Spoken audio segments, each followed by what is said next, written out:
মোস্তাফিজদের আইপিএলে দল না পাওয়া নিয়ে এবার গোপন তথ্য দিল বিসিবি। আইপিএলে বাংলাদেশি ক্রিকেটারদের দল না পাওয়ার আসল রহস্য আসলে কি? বিশেষ করে মোস্তাফিজুর রহমানের দল না পাওয়া হতাশ করেছে ভক্তদের। এবার মোস্তাফিজদের আইপিএলে দল না পাওয়া নিয়ে তথ্য দিল বিসিবি। বিস্তারিত থাকছে রাইপ আহমেদ হৃদয় লেখা প্রতিবেদনে। ইন্ডিয়ান প্রিমিয়ার লিগে আসন্ন আসরের নিলামে নাম দিয়েছিলেন বাংলাদেশের 12 ক্রিকেটার। তাদের মধ্যে দুজনকে নিলামের টেবিলে তোলা হয়েছিল, তবে মোস্তাফিজুর রহমান, রিশাদ হোসেনদের কেউই দল পাননি। বুধবার মিরপুর গণমাধ্যমে মুখোমুখি হন বিসিবির পরিচালক নাজমুল আবেদিন ফাহিম। এ সময় আইপিএলে বাংলাদেশি ক্রিকেটারদের দল না পাওয়া নিয়ে তিনি বলেন, আমি কিন্তু আমাদের মানটাকে বিচার করি। পৃথিবীর মঞ্চে আমি যদি জায়গা পাই তার মানে আমার অবস্থাটা ভালো, পৃথিবীর মঞ্চে আমি যদি জায়গা না পাই তার মানে হচ্ছে আমার অবস্থাটা ভালো নয়। গত বছর ছাড়পত্র না দেয়ায় খেলতে পারেনি তাসকিন আহমেদ।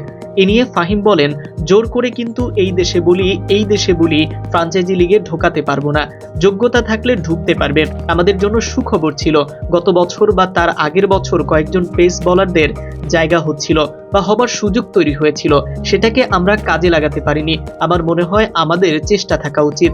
আন্তর্জাতিক এই সুযোগগুলোকে কাজে লাগানোর চেষ্টা থাকতেই হবে। আমাদের জন্য খুব ভালো উদাহরণ হচ্ছে আফগানিস্তান শুধু এই করে কিন্তু ওদের খেলোয়াড়দের ধীরে ধীরে এই জায়গায় নিয়ে গেছে। আস্তে আস্তে ওদের খেলোয়াড়দের সংখ্যা বাড়ছে। এই জায়গায় আমরা পিছিয়ে পড়েছি, আমাদেরকে এই জায়গাটা কাজে লাগানো উচিত। অদূর ভবিষ্যতে আমরা সেই চেষ্টা করব। অন্যদিকে আইপিএল নিলামের শেষে মোস্তাফিজুর রহমানকে বার্তা দিল চেন্নাই। সৌদি আরবের জেদ্দায় বসেছিল আইপিএল এর মেগা নিলাম। জমজমাট এই নিলামে এবার হতাশা কেটেছে বাংলাদেশি ক্রিকেটারদের। এবারই সর্বোচ্চ সংখ্যক তথা 12 বাংলাদেশি ছিলেন দল প্রত্যাশী। যদিও নিলামে তোলা হয়েছিল কেবল দুজনকে, মোস্তাফিজুর রহমান ও রিশাদ হোসেন। নিলামে তোলা হলেও দল পাননি কেউই। দীর্ঘদিন ধরে আইপিএলে খেলে আসা মোস্তাফিজের দল না পাওয়া যেন মেনে নিতে পারছে না বাংলাদেশের ক্রিকেট ভক্তরা।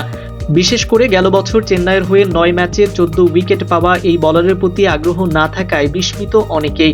অন্তত চেন্নাই সুপার কিংসের হয়ে মোস্তাফিজকে দ্বিতীয় মৌসুমে প্রত্যাশা করেছিল অনেকেই। নিলাম শেষে এরই মধ্যে নিজেদের স্কোয়াড সাজিয়েছে আইপিএল এর 10 ফ্রাঞ্চাইজি। চেন্নাই সুপার কিংসও আগামী আসরের জন্য স্কোয়াড গুছিয়ে ফেলেছে। নিলামের আগে বেশ কিছু ক্রিকেটার তারা ছেড়ে দিয়েছিল এবং নিলামেও তাদের নিয়ে আগ্রহ দেখায়নি। এ তালিকায় মোস্তাফিজ ছাড়াও আছেন নিউজিল্যান্ডের ডেরিল মিচেল সহ আরো অনেকে। এবার সামাজিক যোগাযোগ মাধ্যম ফেসবুকে নিজেদের পেজে মোস্তাফিজকে স্মরণ করলো চেন্নাই। সেই সঙ্গে একটি বার্তাও দিয়েছে, সাহস নিয়ে আমাদের হয়ে লড়ার জন্য ধন্যবাদ। তোমাদের প্রাণ শক্তি চিরদিনই আমাদের গর্বের অংশ হয়ে থাকবে। Naim Ahmed, unique 24 news, sports desk.